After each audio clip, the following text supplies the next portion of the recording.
Welcome to the Business Leader Spotlight. The Business Leader Spotlight is bringing attention to those in our community making a difference in business. It is also an opportunity to identify the skills they have learned and applied to get where they are. And now, let us go into this week's interview.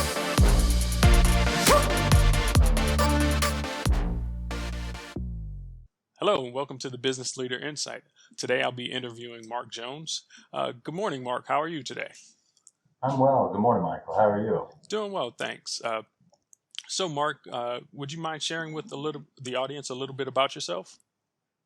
Sure. I'm an accountant, now a CFO, been a CPA for about 25 years, and it's father of three, happily married, been doing well during this COVID time, I guess, about as well as anybody can. Very thankful for that, and looking forward to COVID going into the past, hopefully one day. Oh yes, I think very many people are in that same mindset of, okay, I want things to go back to normal, whatever the quote unquote normal is for themselves. You made mention of that you're an accountant. Now, accounting is not one of my favorite topics. So, what got you interested in accounting, and what made you decide to go into it as a career?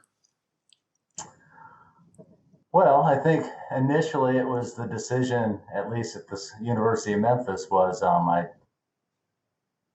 was required to pick a foreign language or no foreign language. So I chose the business degree for no foreign language. And it was not one of my strengths at that time, but there was a teacher in the accounting, a couple teachers in the accounting school that really got me into accounting, particularly systems. And Okay.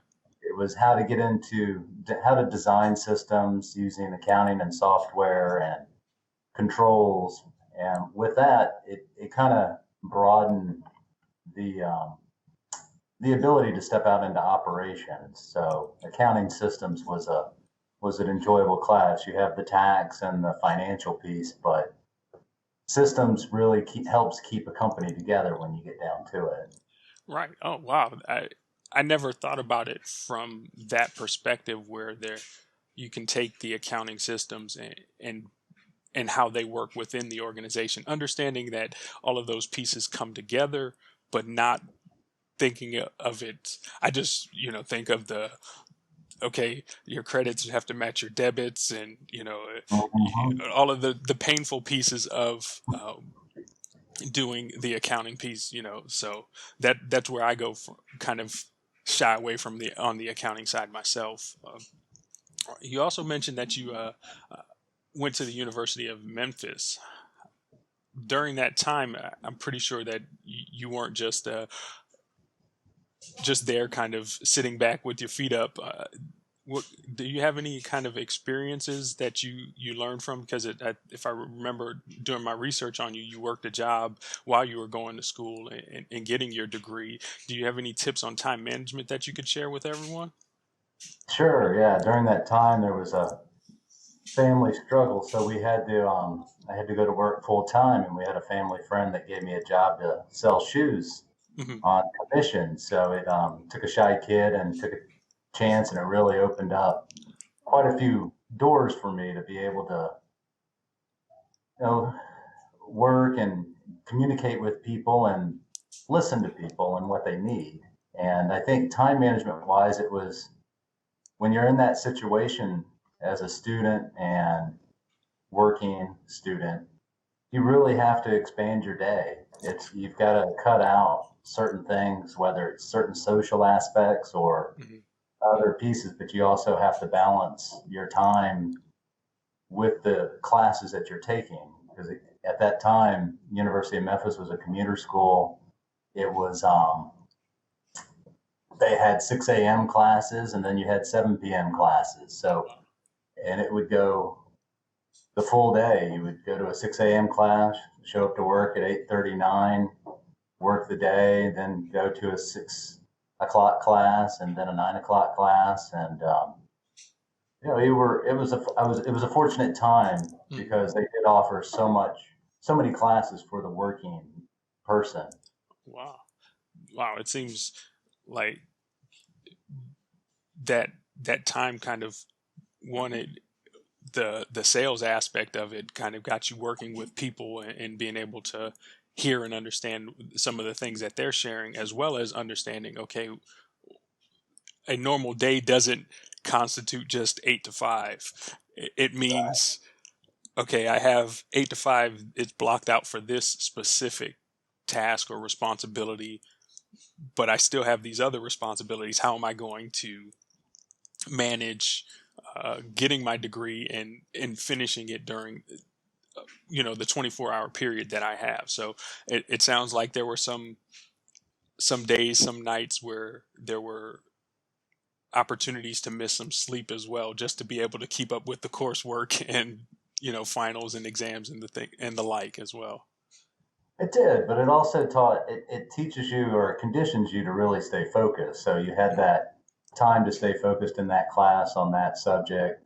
You had time to focus at work. And I think some of the struggles, at least for me in time management, is being able to stay focused on the task or the project that you're working on and not get pulled away to where now you're delaying that task or project. Uh, And it's a pitfall I think many people fall into is that they have 10, 20, 30 things going on, and then at different times they're unable to complete any one thing. uh, I guess one of the things it sounds like I'm hearing you say is that you learned how to say no to certain things because of the constraints you were under. Correct. You had to say no and kind of just stay, you knew what you had to be focused on when you had time available to study because of the next exam or the next project. And it, um, it definitely helped condition you to keep your focus. Oh wow, that that sounds difficult, kind of just hearing the story, but but I can sense a piece of kind of you enjoyed that time because it kind of helped build the foundation or the framework to help you go grow from there. It did. It was a good time because it taught you not to waste your money because again, you didn't want to fail the class and pay for it. Yes. Uh, and then if that happened, you hope that the book would be the same, but a different time. But yeah, it was definitely a good time for me because it taught me to listen to the professionals around me who were teaching me to sell shoes, Mhm. and they were great people who taught me quite a bit on how to listen, how to stay in the conversation, and Right. how to look ahead. Mhm. So I learned quite a bit from them, but it was definitely a good time to be able to balance and learn how to balance your time. Okay. Yeah. That does sound like it was one of those I'll say quote unquote trial by fire moments or periods of time in your life. From the University of Memphis, it looked like you made the transition to the Illinois Chicago area after. Now that that seems like a large jump, being in Memphis, which is classified as the South, and going to somewhere like Chicago, being a little bit more metropolitan city type area. Uh, how were you able to manage that type of a transition with the different speed of life and pace of things? Well, one of my jobs during my time after school was traveling the country and auditing car dealerships, Okay. auditing and doing tax for car dealerships all across the country, from large cities to small cities. Hmm. So it was custom going into large cities like Chicago or New York or LA. And so that kind of helped going up to Chicago and moving. But I've always enjoyed the North when I did travel, so Okay. it was an easy transition for me. Okay. So it wasn't a big jump just based on the experiences with with traveling and being able to see how other people kind of do it, other cities, other states are doing things. What are some of the things that you've learned or biggest takeaways you took in those types of transitions in traveling like that, or even kind of moving yourself or your family to those different areas? I'm a big proponent to being able to transition or move to different cities and different areas of the country. I think it helps you adapt and learn how to adapt, plan, but also you get to appreciate the different areas of the country. There are differences throughout the country and different cultures, and that's it's part of the experience. Right. Okay. So you find it kind of, I'll say, enjoyable to be able to see the different areas and being open to the new opportunities that come with those types of transitions, because you have different opportunities to meet new people, new experiences, and the like. So it sounds like uh, the transitions themselves weren't difficult in moving, we'll say, from some place like Memphis to Chicago, or even Chicago to the Virginia area. Did you run it? Did you face any challenges? I know you mentioned that you're happily married and the father of three. Did your family have any of those issues with those transitions? Uh, a little bit, yeah. There's always some difficulties, I think, with a transition like that. I mean, it's never easy, and I think people have to understand that. It's never you pick up and you drop down and you're like, okay, same as it was, and it's not. There's always challenges, whether it's your spouse, and the job that she transfers to, or Hmm. it's the kid's school. There's always going to be some challenges. It's just that you have to realize that. And I think most people have the ability, or all people have the ability to overcome those challenges and just face it and say, okay, how do we make it better and how do we move forward while you balance your new opportunity? Right. Okay. Yeah. I think that being able to identify and speak to the fact that we are going to face some challenges in whatever the transition is, or the move, is it, and being able to know that those things are coming. So that's all, some great advice to be able to look back on and hold on to. I guess the last question I have for you is, what advice would you offer somebody either going into accounting or entering into business as a whole?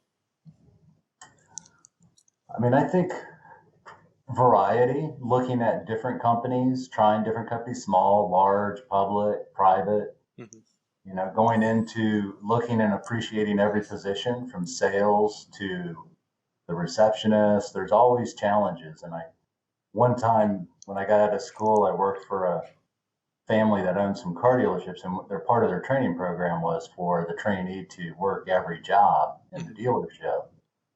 And you learn to respect what everybody does, and you need to look at every position and what everybody does and how they do their job and learn from it, because everybody can teach you something. Right. Wow. That, I think that's great, with uh, having that experience of working with an organization that says, okay, I want you to be able to do every job in here, not necessarily at the highest level, but understand that job, and being able to know the requirements of the role, okay, what the expectations of the role, how that impacts other people within the organization, and how that relationship of a company, kind of all of those pieces working together to create whatever that final product is, whether it's selling cars, or making software, whatever Mhm. the end product is how each piece has a interconnection of what the final product is. So, well, Mark, I do appreciate you taking the time for us to be able to have this few minutes to get together and talk, and kind of share some of the different things that you've learned in your time and in your career. Um, I say thank you. Is there any last words, anything else that you want to share with everyone before we go? No, thank you, and everybody stay safe. All right. Thank you, and I appreciate you joining us today. So that's all for this week's episode of the Business Leader Insight. Thank you, and have a good day. Thank you for watching this week's video. I hope you were able to find one thing you can begin to apply to your life today. I would appreciate it if you would like, comment, and subscribe. Also, if you have any feedback, leave it in the comments below. Let us know if you know of any great guests to be on the spotlight. I look forward to your questions and your comments. Thanks again for watching.